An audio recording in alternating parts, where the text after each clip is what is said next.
Hey, yesterday was my birthday, so in honor of that, I'm talking about 3 films featuring one of my birthday bros. Do you want to take a guess which one? Was it Robert De Niro? Nope, get out of here, buddy. Was it Sean Penn? Nope, see ya, loser. Was it Rachel Hurd-Wood? No, she wasn't in a lot of films anyway. Or was it Austin Butler, Elvis? Was it him? Nope, wasn't him either. It was Maureen O'Hara. She was exactly 70 years older than me and was in a ton of films, a lot of them with John Wayne, but we'll look past that. Isn't she gorgeous?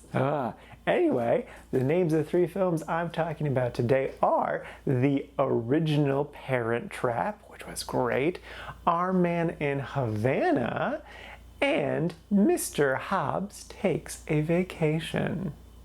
First up is Parent Trap from 1961. This movie is amazing. I have seen it before, but not since I was a little kid. I've probably more so recently seen the Lindsay Lohan version, but that one's also been a long time. The basic premise is these 2 twin girls were separated very young, unbeknownst to them. And then one day while at camp, they come across each other and you look like me. And they're like, you look like me. And then they devise a plan to switch places because they want their parents to get back together. And it's delightful. I loved this movie a lot. It was so much fun. It was silly and goofy and filled with lots of heart and some really solid special effects shots. I was legit impressed whenever they did the both girls on screen at the same time. The twins are played by just one actor who was good. She was definitely funny and delightful and was a very solid lead. I do want to criticize her / probably the director a bit because, and this is really my only complaint about the movie, it's that the 2 girls are identical. The 2 different characters are really the same.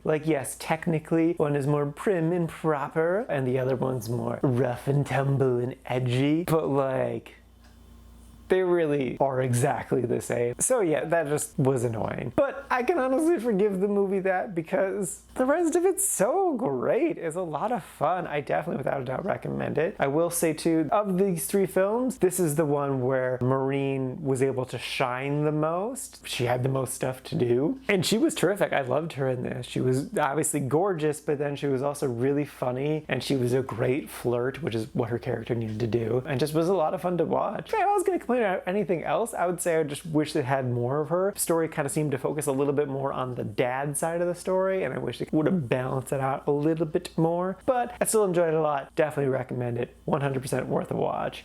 Yes.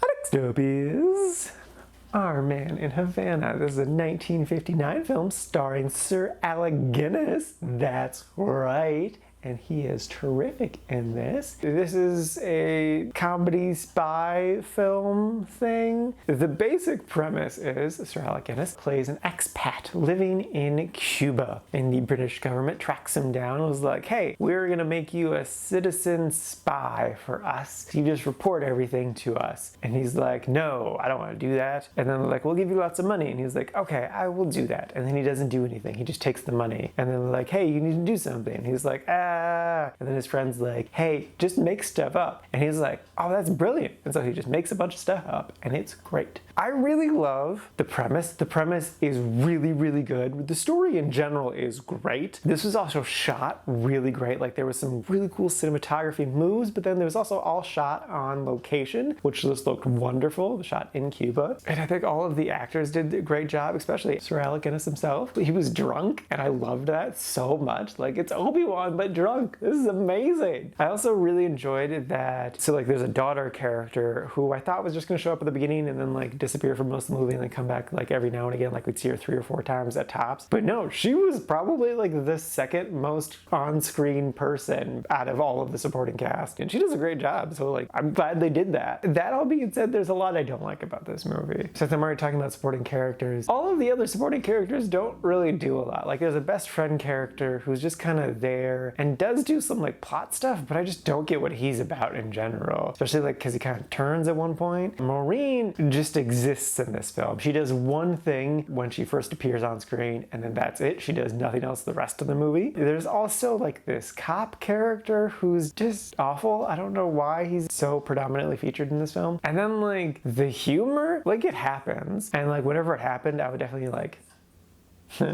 but it was so few and far between. Like this movie needed so much more humor. I mean, it's definitely like 50s British humor, so like I get why it's so sparing. But that makes me think like this movie's totally prime pickings for a remake. Just like up the humor a lot and give the better supporting characters more things to do. Cause like the premise is hilarious. This movie should be amazing. I mean, it's fine. This one's fine. But like you could so easily elevate this movie to incredible. So I did put this movie in liked movie. I did like it because there's good, a lot of good stuff there, but there's also a lot of not great stuff there. I would only recommend it if like you really want to see Obi-Wan drunk, because that stuff is amazing. Otherwise though, it was kind of a skippable movie. It's fine. It's all right.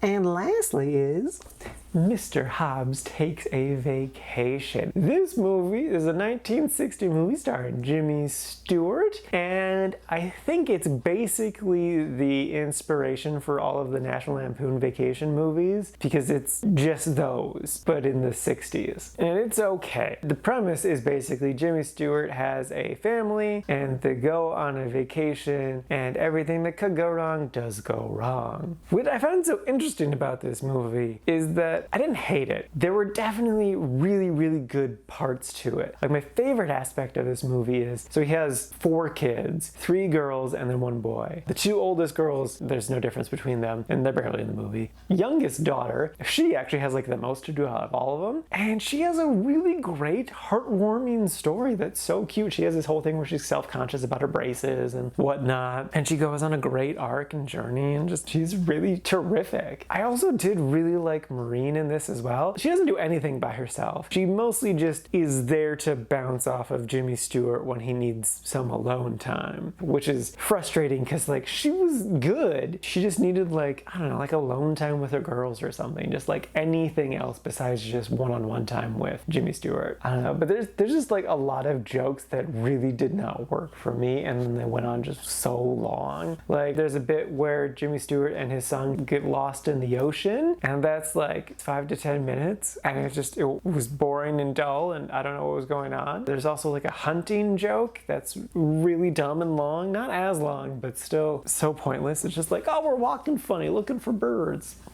Whatever, all right. I will say as like a disclaimer that like, this isn't my type of humor. Like, I know as sacrilegious as it sounds, I'm not really a fan of the National Lampoon Vacation movies. I didn't realize this was gonna be like those. They're just not my humor. So I really didn't care for this movie. I put it in the meh category. I will say though, that if you are a big fan of National Lampoon's Vacation, give this a watch. Like, this is potentially your jam, because it's essentially the same thing. I'm pretty sure it is the inspiration for those movies. So like, there's a good chance you're gonna like this movie a lot if you like National Lampoon's Vacation. If you don't, you're gonna be like me and not really care for it. And that's fine too. But yeah. Alrighty, now for today's rankings. First up, we have The Parent Trap, seen at number 39 in the really like section. And then after that, a seemingly long ways down, is Our Man in Havana, sitting at number 129 in the liked category. And then bringing up the rear is Mr. Hobbs Takes a Vacation, sitting at number 143 in the mid category. And this is out of a total of 174 old movies so far this year.